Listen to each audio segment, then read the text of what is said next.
In the early summer of 1977, a man vanished into the Arizona desert. He wasn't a criminal or a drifter or someone running from debt. He was Charles "Chuck" Morgan, a respected businessman, husband, and father of 4. But when he came back, he wasn't the same. He told his wife he'd been kidnapped, tortured, and marked for death. Then, 2 months later, he was found dead, shot in the back of the head with his own gun. The police called it suicide, but the evidence told a much darker story. Charles Morgan lived a quiet life in Tucson, Arizona. He worked as an escrow agent, handling money transfers and property deals. But behind that calm exterior, Morgan was sitting on secrets that would one day kill him. On March 22, 1977, he left home for work and never came back. His wife, Ruth, searched everywhere.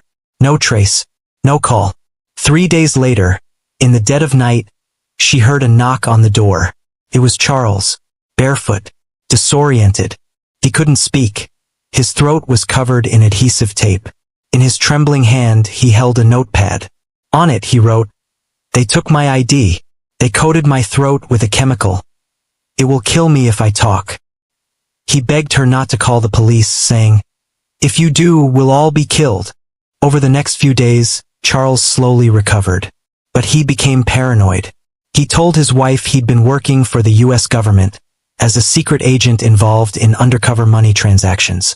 He claimed he was helping the Treasury Department track illegal dealings between organized crime and local banks. He said he knew too much and that they were watching. 2 months later, he vanished again. This time, he didn't come home.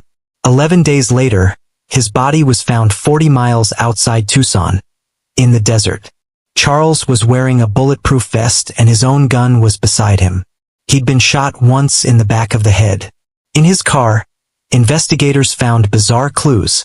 A handwritten note referencing 2 Bible verses, Ecclesiastes 12 verses 1-2 and 12:7, about returning to the dust after death.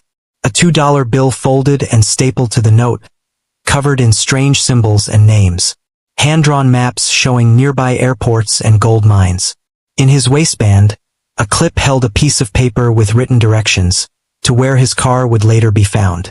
Investigators quickly ruled the death a suicide, but the gunpowder test on his hands came back negative. He had no fingerprints on the gun, and his bullet wound was in a position almost impossible for self-infliction. Ruth Morgan refused to believe her husband took his own life. She told reporters he had received death threats from the mafia. Weeks before his death, a woman claiming to be from the FBI called her, asking for documents Charles had hidden. When she told them she didn't have them, the woman hung up. Later, the FBI denied ever contacting her. Reporters soon uncovered that Charles had been involved in gold and silver transactions, possibly laundering money for crime families. If true, it meant he wasn't just a government informant. He was caught between 2 powerful enemies. Then, without explanation, the FBI quietly dropped the case.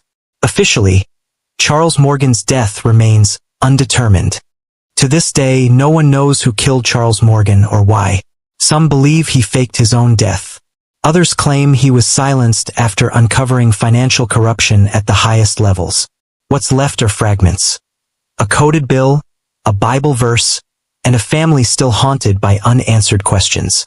In the end, perhaps Charles Morgan really did solve his own murder by leaving behind clues we still can't understand.